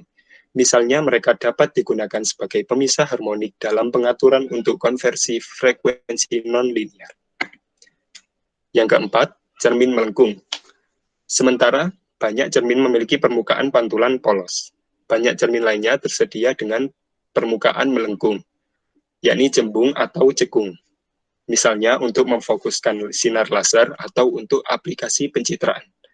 Kebanyakan cermin lengkung memiliki permukaan bola ditandai oleh beberapa jari-jari gelengkungan R.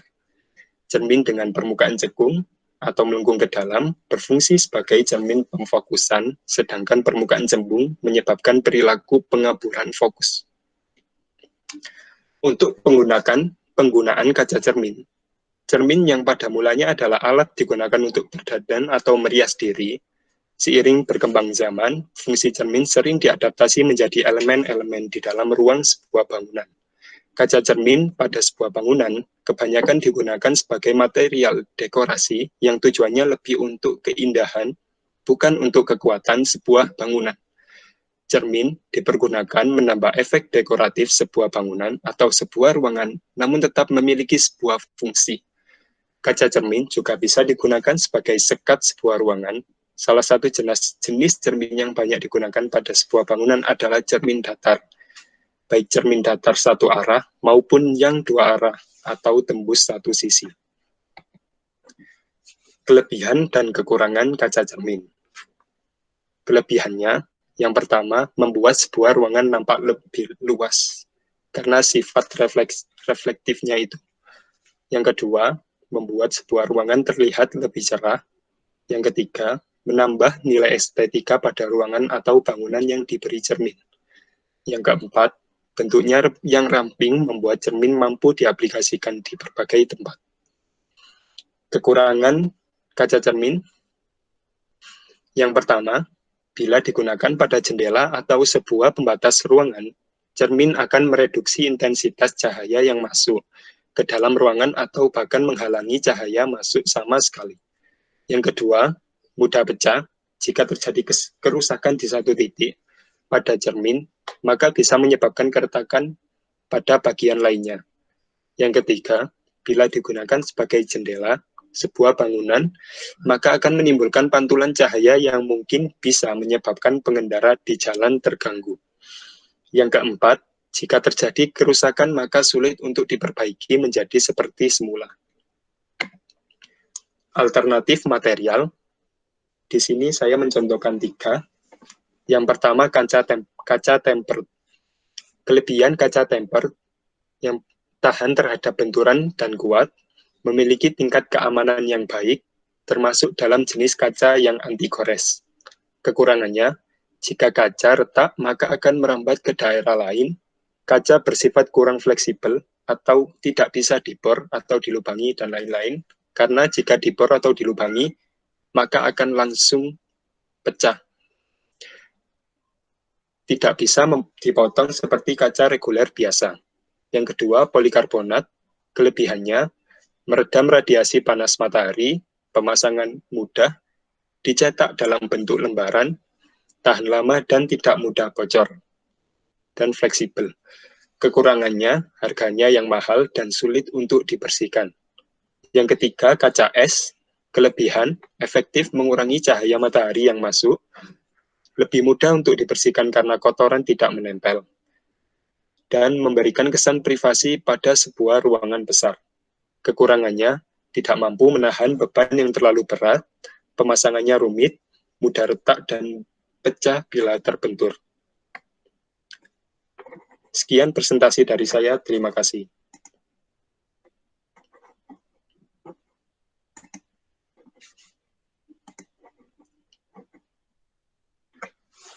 Selanjutnya, untuk presenter yang ke-8, Hendri Kusdodo, saya persilakan.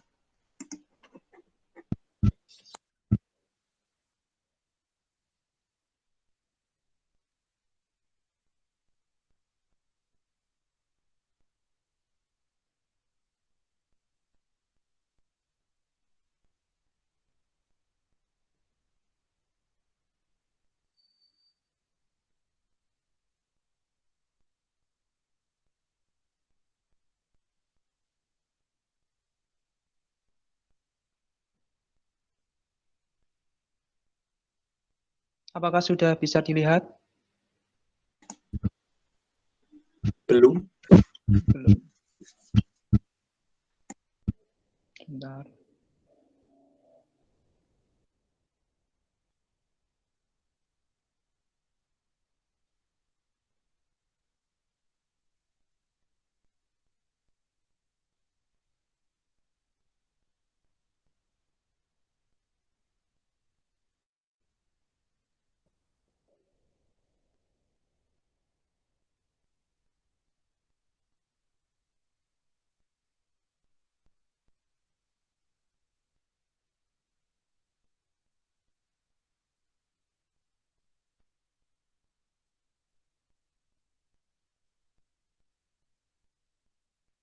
Sudah ada?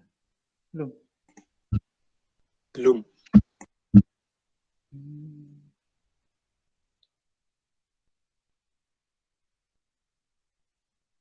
Mungkin bisa dilanjut setelahnya saya. Kan Oh masih ada. iya. Oke, dilanjut dengan presenter Herdi Alda Cahyanti. Saya persilakan untuk mempresentasikan.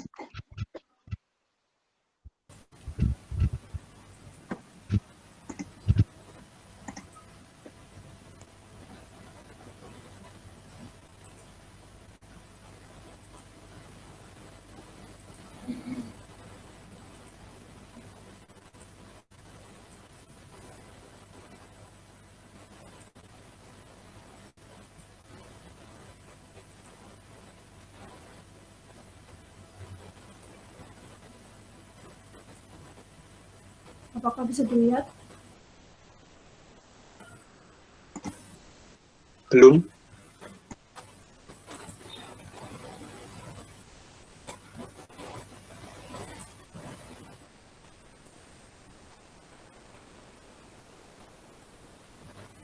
Apakah sudah bisa dilihat?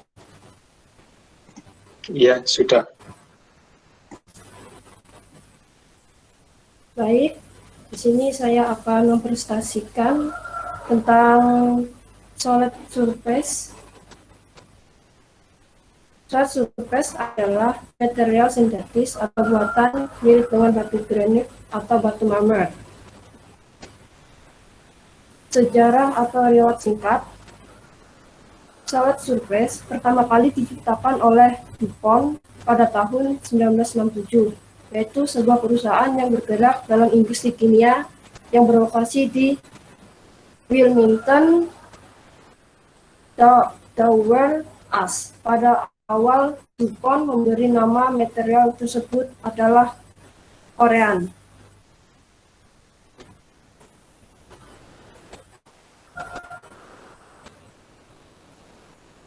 Dan menjadikan materi tersebut sebagai brand Korean yang sampai saat ini masih tetap eksis beredar di pasar internasional. Seiring perkembangan dan persaingan industri, banyak perusahaan lain yang juga menciptakan material serupa dengan brand yang berbeda. Latar belakang, walaupun solid surface disebut juga batu granit atau batu marmer sintetis, akan tetapi tidak semua posisi batu granit atau batu marmer bisa digantikan oleh solid surface.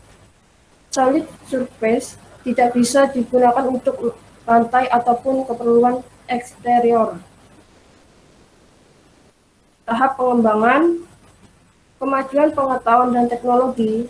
Saat ini bahan dasar untuk membuat produk furnitur mengalami perkembangan baik dari segi jenis item dan kualitas material yang semakin bagus. Jika sebelumnya furnitur banyak dibuat menggunakan bahan yang berasal dari alam seperti kayu, saat ini ada bahan sintetis yang disebut solid surface untuk membuat fungsi furnitur. Ini bisa dilihat gambar atau ilustrasi. Ini di sini saya mengambil proses pembuatan. Apa bahan baku untuk membuat solid surface? Bahan baku pembuatan solid surface terdiri dari akrilik, epoksida, resin polyester, bubuk bauksit, serta pigmen warna. Kadang-kadang ditambah pula serbuk kaca ke dalamnya untuk meningkatkan kuat tekan pada solid surface yang dihasilkannya. Kenyataannya yaitu setiap perusahaan memiliki standar tersendiri terhadap bahan baku yang dipakai untuk membuat solid surface. Ini pabriknya. Campuran dari bahan-bahan kimia di atas selanjutnya bisa dipanaskan sampai suhunya mencapai 60 Celcius lebih. Tetapi ada pula beberapa prosedur produsen yang memanaskan campuran bahan dasar solid surface tadi hingga suhunya mencapai lebih dari 160 Celcius.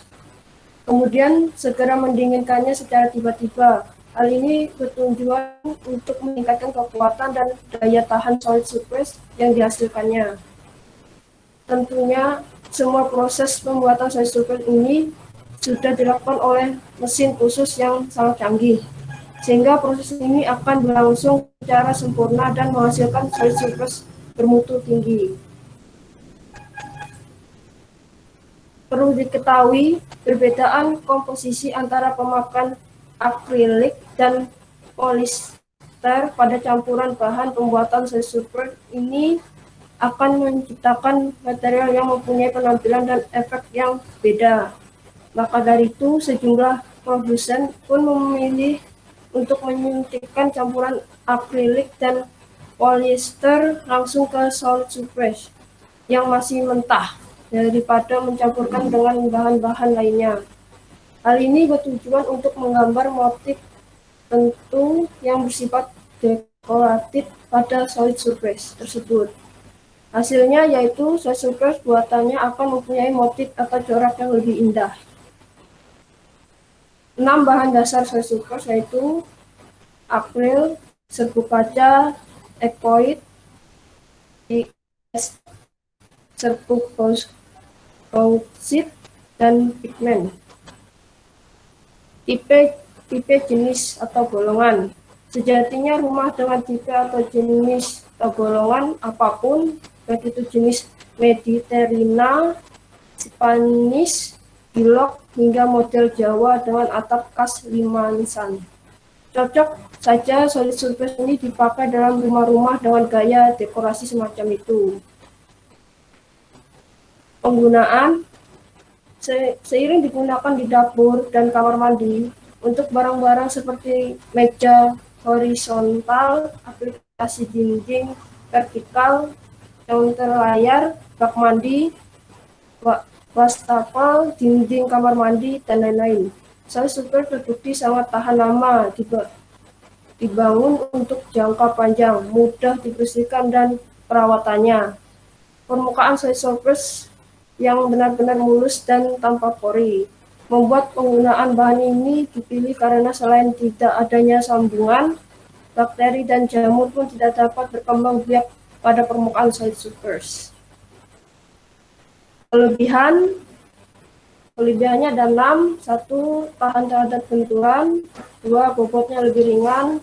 3. Pilihan yang beragam. 4. Materialnya elastis. 5. Pori-pori sangat kecil. 6. Bisa dipoles ulang. Kekurangannya ada 3, yaitu 1. Rentan terhadap goresan. 2. Struktur terlalu licin. 3. Harganya terbilang mahal. Material alternatif. Solid surface adalah terobosan terbaru bagi alternatif untuk meja kitchen, countertop, meja wastafel, dan lain-lain. Terbuat dari material sintetis buatan yang terbuat dari campuran akrilik, polyester, dan lain-lain. Walaupun solid surface merupakan bahan sintetis, namun memiliki beberapa keunggulan dibandingkan dengan marmer dan granat. Di antaranya hampir kelihatan tidak ada sambungan dan memiliki bobot yang jauh lebih ringan dibandingkan dengan marmer dan granat. Sekian dari saya, terima kasih.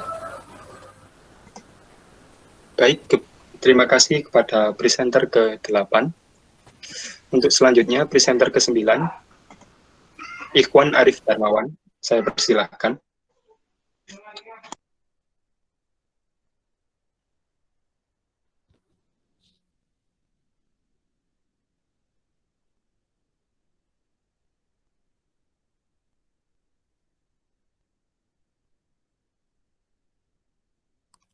Baik, apakah sudah kelihatan? Belum.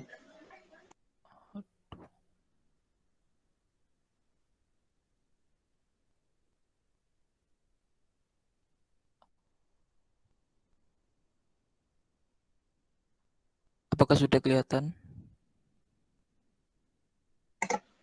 Belum terlihat. Aduh. Bentar.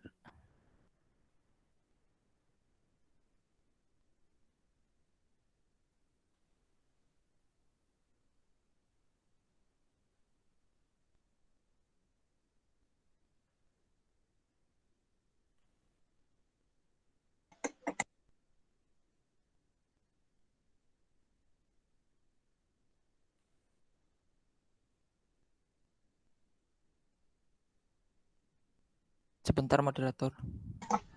Ya.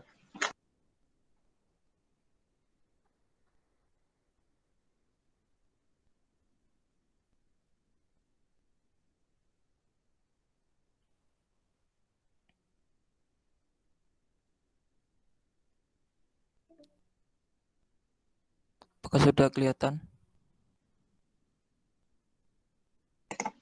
Belum. Alami error. Mungkin Hendrikus Dodo bisa dicoba terlebih dahulu. Baik, izin mencoba moderator.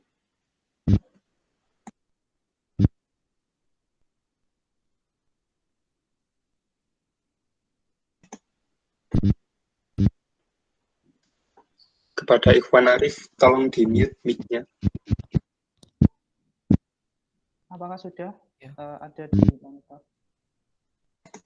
Sudah terlihat, Hendri. Baik, mohon maaf sebelumnya karena ini saya memakai HP.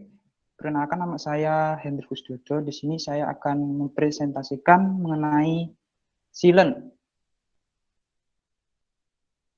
Silen merupakan bahan yang bisa mengisi ruang dan menutup jarak atau gap dengan cara merekatkan dua permukaan benda. Untuk riwayat perkembangan, silen pertama kali mulai digunakan dalam masa prasejarah, tetapi belum menggunakan bahan-bahan anorganik, masih menggunakan bahan-bahan alami yang asalnya dari alam. Kemudian pada abad ke-17 sudah mulai digunakan untuk menutup kaca jendela. Pada tahun 1920-an, bahan dasar silen sudah menggunakan beberapa jenis polimer. Kemudian pada tahun 1960-an, silen berbahan dasar polimer sintesis tersedia secara luas. Untuk karakteristik dari silen sendiri bersifat elastis dan dapat melekat, mampu melindungi benda yang direkatkannya, mengisi keretakan pada sebuah dinding dan atap bangunan, mengisi celah pada sambungan atau join. Untuk karakteristiknya dari masing-masing jenis silen dapat dilihat di gambar tersebutnya. Contohnya adhesif, cepat kering, anti bocor, dan tahan sinar UV. Kemudian proses fabrikasi, pembuatan atau bahan-bahan. Untuk material dari silen ini saya mengambil dari join silen karena jenis-jenisnya sangat banyak, yaitu aspal, pen 60 dengan 3,5% elastomer atau karet alam jenis RSS1 dan 8% plastomer atau plastik. Metode eksperimen yang digunakan dalam pembuatan join silen menggunakan beberapa macam variasi campuran dengan melalui pemanasan tinggi minimum pada 170 derajat Celcius. Kemudian bahan-bahan dari jenis silen kedua yaitu silikon atau karet silikon. Menggunakan elastomer atau bahan seperti karet yang terdiri dari silikon polimer yang mengandung silikon bersama dengan karbon, hidrogen, dan oksigen. Kemudian tipe, jenis, atau golongan dari silen-silen. Bisa dilihat di monitor sangat banyak pembagiannya. Ada 3, diberikan menjadi 3, yaitu reaksi kimia, reaksi fisika, dan tidak bereaksi. Untuk reaksi kimia sendiri ada silikon, polyurethane, polysulfide, silen modified polymer atau SMP.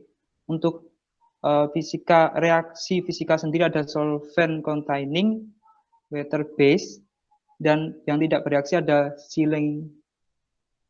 tapes, sealing putty, dan sealing profile. Kemudian lanjut, jenis-jenis sealant secara umum ada banyak, itu saya sebutkan.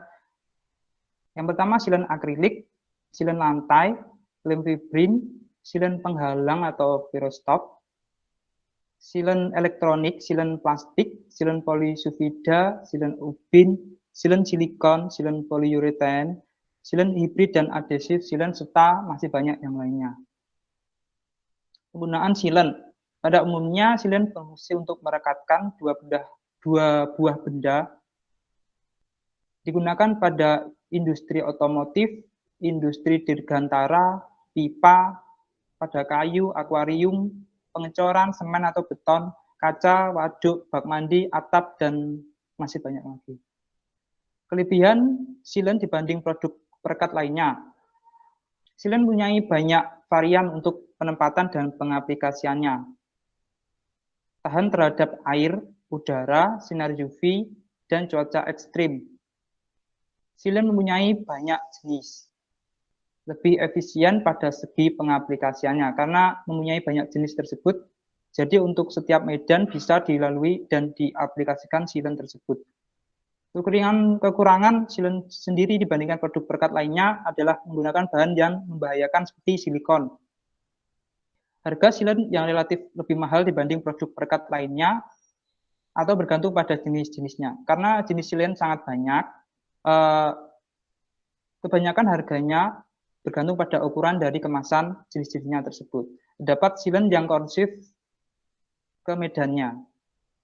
Kemudian material pengganti yang bisa menggantikan sealant adalah Lem Super Glue, General Power Glue, Alteco 110, Dexton, Locksteed, Castol, dan masih banyak lainnya. Terima kasih.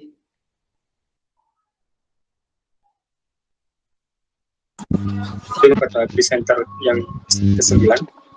Selanjutnya untuk presenter nomor 10, Ikhwan Arif, saya persilakan untuk mempresentasikan.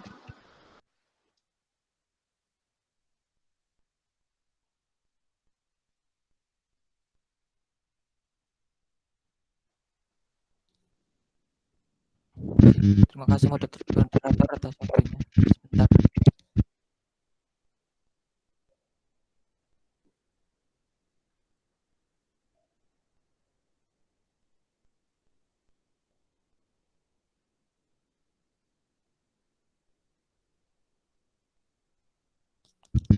Apakah sudah kelihatan moderator?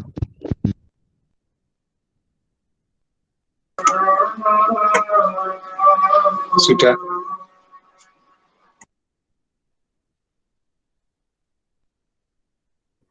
Assalamualaikum warahmatullahi wabarakatuh. Perkenalkan, nama saya Ikhwan Arif Darmawan. Kali ini saya akan mempresentasikan tentang material aluminium. Riwayat perkembangan. Sejarah aluminium. Aluminium diambil dari bahasa Latin alumen, alum. Penduduk Romawi dan Yunani memakai alum untuk bahan penutup pori-pori dan penajam proses pewarnaan. Aluminium sendiri ditemukan oleh fisikawan Denmark yaitu Hans Christian Ørsted pada tahun 1825. Pada abad ke-19, sebelum proses elektrolisis ditemukan, harga aluminium jauh melebihi harga emas. Karena proses emas tersebut yang sangat tidak ekonomis dan juga aluminium bentuknya dapat dirubah sesuai apa yang kita inginkan. Lalu, pada 1886, Charles Martin Hall, seorang berkebangsaan Amerika Serikat, dan Paul L.T. Heroult dari Prancis menemukan proses elektrolisis yang sampai sekarang memproduksi aluminium ekonomis. Sejak saat itu, aluminium diproduksi dalam jumlah banyak dengan harga yang cukup murah untuk memenuhi berbagai kebutuhan manusia. Pertama, saya akan membahas karakteristik material. Sifat fisik aluminium. Aluminium adalah logam yang relatif lunak, ringan, ulet, tahan lama, dan mudah ditempa. Logam aluminium yang baru ditempa atau dicetak memiliki penampilan keperakan yang mengkilap. lama-kelamaan warna memudar menjadi perak abu-abu kusam. Sifat kimia aluminium merupakan unsur yang sangat reaktif dan reduktor yang baik. Bereaksi dengan air dan melepaskan hash dan aluminium oksida yang ulet dan menempel. Bersifat amfoter dan dapat larut dalam asam atau basa encer. Dan bereaksi termit, itu sifat afinitas terhadap oksigen dari aluminium yang secara spontan akan melepaskan sejumlah kalor yang cukup untuk melelehkan hasil reaksi yang mencapai 3000 Celcius. Selanjutnya, sifat mekanik aluminium. Kekuatan tensil pada aluminium murni pada berbagai perlakuan, umumnya yang sangat rendah yaitu sekitar 90 MPa. Kekerasan bahan aluminium murni sangatlah kecil, yaitu sekitar 65 skala Binel. Ketiga, aluminium murni memiliki ductility yang tinggi. Aluminium pada paduan memiliki ductility yang bervariasi tergantung konsentrasi panduannya. Tapi pada umumnya memiliki ductility lebih rendah daripada aluminium murni. Karena ductility yang berbanding terbalik dengan kekuatan tensil, serta hampir semua aluminium paduan memiliki kekuatan tensil yang lebih tinggi daripada aluminium murni. Berikut ini tabel tentang karakteristik material aluminium. Selanjutnya yaitu proses fabrikasi, pembuatan, atau persiapan material. Proses Bayer merupakan proses pemurnian biji bauksit untuk memperoleh aluminium oksida. Proses Bayer tidak lain adalah metode yang digunakan dalam dunia perindustrian untuk memproduksi alumina, atau biasa yang disebut aluminium oksida dari bauksit. Bauksit tersebut hanya mengandung sekitar 30-60% aluminium oksida, Al2O3, dan sisanya merupakan campuran silika, berbagai besi oksida, dan titanium dioksida. Yang kedua, proses Hall-Héroult merupakan proses peleburan aluminium oksida untuk menghasilkan aluminium murni. Proses Hall-Héroult adalah proses yang digunakan untuk menghasilkan logam aluminium murni dari aluminium oksida di dalam smelter aluminium.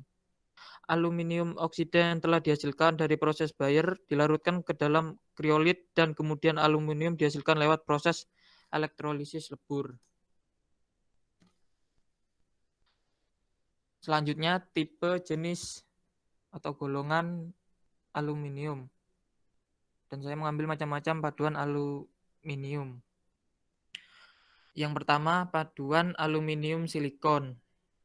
Paduan aluminium silikon tersebut paduannya dengan silikon hingga 15% akan memberikan kekerasan dan kekuatan tensil yang cukup besar hingga mencapai 525 MPa pada aluminium paduan yang dihasilkan dari perlakuan panas. Yang kedua, paduan aluminium magnesium.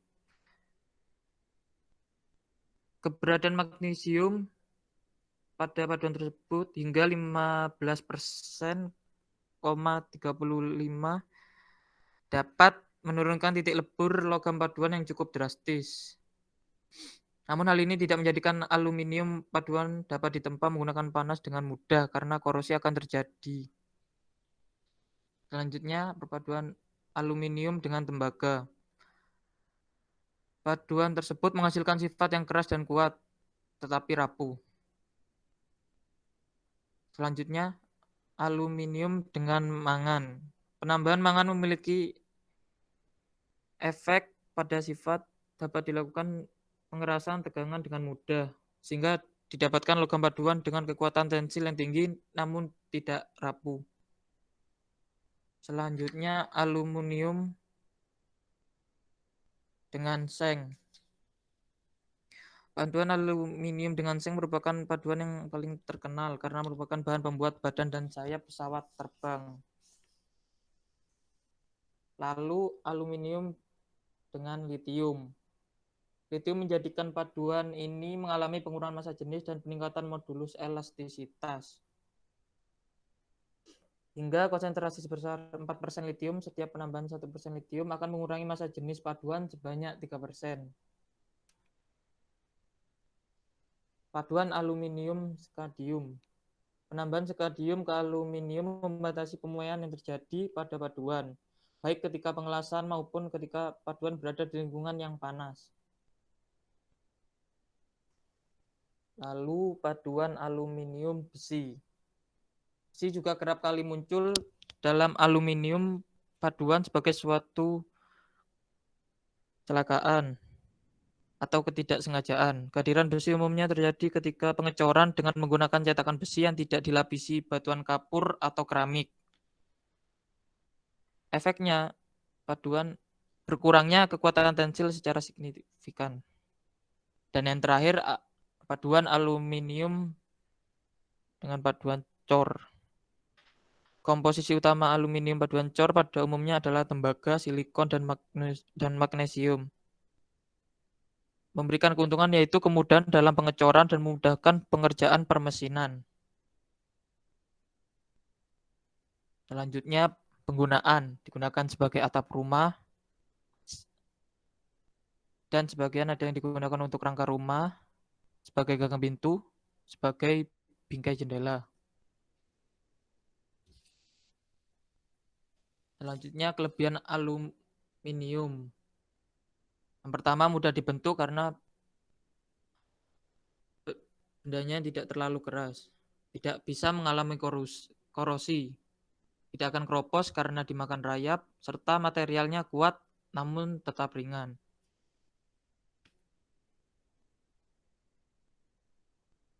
Dan yang ketujuh, kekurangan bahan aluminium. Mudah tergores, apalagi jika kualitas material yang dipilih buruk. Kurang fleksibel dalam hal desain. Yang dimaksud kurang fleksibel dalam hal desain tersebut yaitu meskipun memiliki desain yang terkesan modern, namun aluminium tidak seperti kayu. Karena kayu dapat seperti diukir, dibuat motif, dan sebagainya. Lalu lemah terhadap benturan. Dan yang terjadi akibat benturan tersebut, permukaan aluminium tersebut kelihatan tidak rata.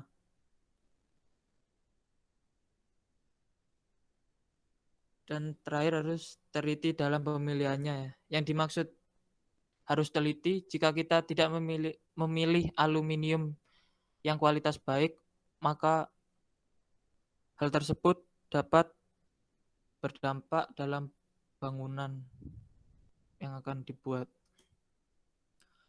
Material alternatif. Material alternatif pengganti aluminium yang pertama yaitu besi. Besi atau yang biasa disebut dengan simbol Fe merupakan logam dalam deret transisi pertama. Besi adalah unsur paling umum di bumi berdasarkan massa, membentuk sebagian besar bagian inti baik di luar maupun di dalam bumi. Kelebihan besi. Besi mudah untuk dimodifikasi. Yang kedua, materialnya yang keras dan kokoh. Ketiga, tidak mudah berubah bentuk ketika mengalami benturan. Kekurangan besi. Mudah untuk menghantarkan panas, lebih mudah terkena korosi, serta mudah berkarat jika tidak dirawat. Material alternatif kedua yaitu kayu. Kayu adalah bagian batang atau cabang serta ranting tumbuhan yang mengeras karena mengalami lignifikasi, yaitu pengayuan. Kelebihan kayu, bahannya mudah didapat, mudah untuk dimodifikasi, sumber daya alamnya yang mudah diperbarui. Kekurangan kayu, mudah rapuh jika tidak dirawat, mudah terkena korosi, dan tidak tahan terhadap api. Terima kasih. Baik, terima kasih kepada presenter nomor 10. Untuk selanjutnya akan saya buka sesi tanya jawab yang kedua. Jika ada yang ingin bertanya, silakan tulis di kolom komentar.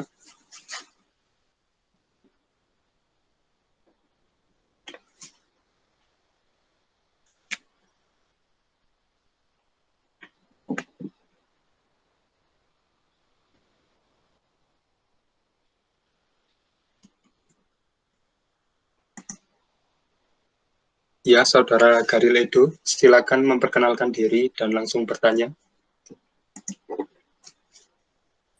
Perkenalkan, nama saya Gary Firmansyah. Saya izin bertanya ke Hardi Maulana Hermawan terkait cermin.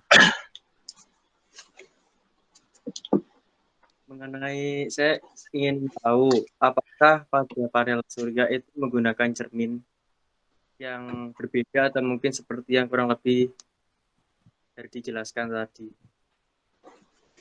Apakah bisa diulang pertanyaannya? Ini saya ada sedikit pandangan gitu loh. Cermin yang dimaksud tadi juga bisa digunakan pada panel surya atau tidak, atau mungkin zatnya berbeda.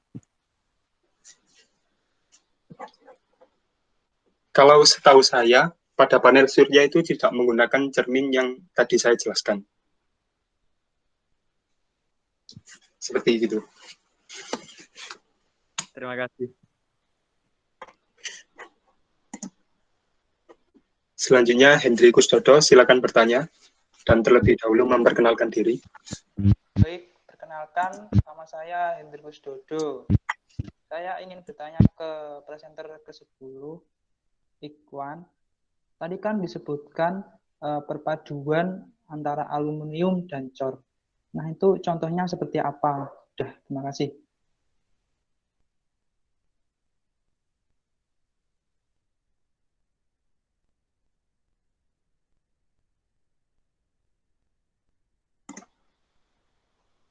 Baik, silakan Ikhwan langsung bisa menjawab.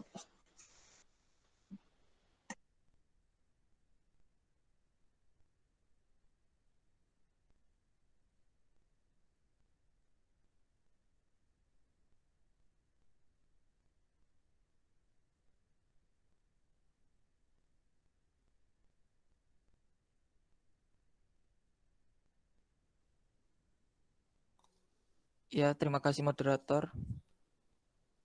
Ini untuk aluminium paduan dengan cor itu yaitu sebagai pondasi dan rangka. Untuk contoh fisik bendanya saya tidak intinya itu dari aluminium paduan dengan cor itu sebagai pondasi dan rangka dalam sebuah bangunan tersebut. Kayak dipadukan. Terima kasih. Apakah penanya sudah jelas jawabannya? Sudah. Terima kasih.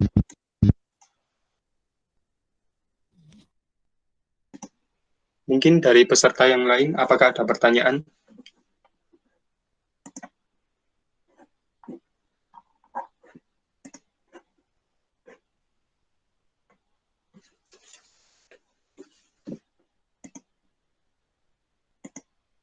Oke, jika memang tidak ada pertanyaan, mungkin diskusi kali ini bisa saya tutup. Saya Hardi Maulana selaku moderator, mohon maaf apabila ada salah kata. Saya akhiri, wassalamualaikum warahmatullahi wabarakatuh. Waalaikumsalam warahmatullahi Waalaikumsalam. wabarakatuh.